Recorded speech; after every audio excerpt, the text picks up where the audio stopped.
and its civilians. Well, to shed more light on this, we have the pleasure to have with us over the phone our dear guest, His Excellency, Ambassador Mohamed Shazly, former Assistant Foreign Minister. Good afternoon, Your Excellency. Good afternoon to you. Well, Ambassador Shazly, how did you follow the speech by President Abdel Fattah al-Sisi to the nation today, marking the 42nd anniversary of the Sinai Liberation Day? Today is a memorable, historical day for Egypt, a day of pride and a day of victory. On this date, we have liberated the last remnants of the Israeli occupation of the Sinai.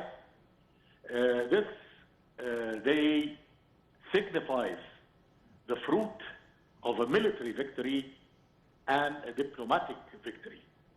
We have liberated our land by the blood of our soldiers and the blood of our heroes.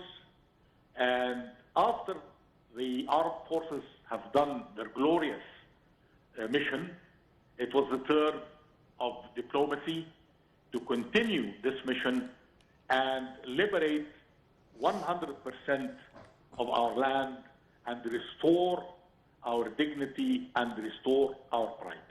Yes, yes, you've mentioned now a very important point, which is the role of diplomacy and negotiations.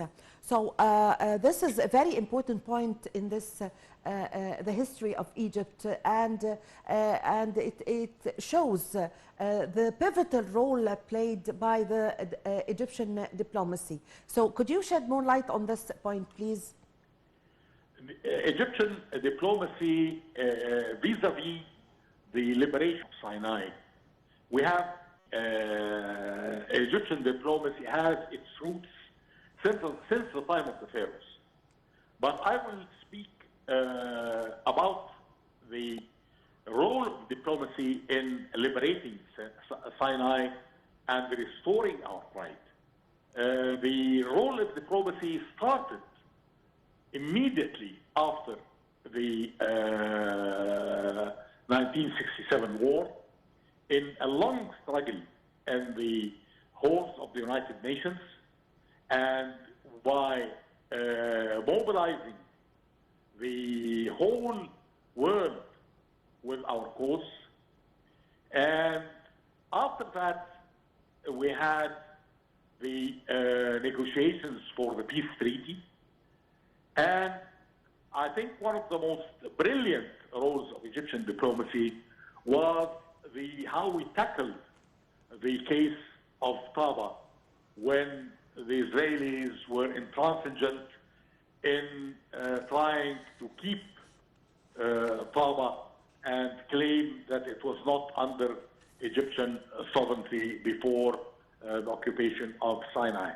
For this mission, we mobilized the flower of the Egyptian people, the legal experts, some of the most prominent in the world, Dr. Mohamed Sultan, Dr. Wahid Ra'fat. These are internationally renowned jurists and legal experts. Then we had from the military, General Kamal Hassan Ali, and from the ambassadors, Ambassador Hassan Isa, Ambassador Mohamed, Ambassador Nabil Al-Arabi, Ambassador Abd Halim Badawi. Yes. The flower of the Egyptian diplomats, and then the historians, Dr. Yunan Labib Rizk. Yes. He had a very prominent role. And I would like also to mention a very specific person, Ismail Shireen. Yes. Ismail Shireen is a member of the formal royal family. He was he has left Egypt and exiled. But when he heard about the case of Taba, he immediately, as a proud Egyptian, he presented himself and he presented his services to the Egyptian delegation, and his testimony was vital because he was stationed in Taba, and he had some photos. What Egypt is, the glorious country, the country, and the country that mobilizes. President Sisi today, in his speech to the nation on this occasion, also spoke of what Sinai Peninsula have faced. It faced several challenges. Sinai was always President today spoke about the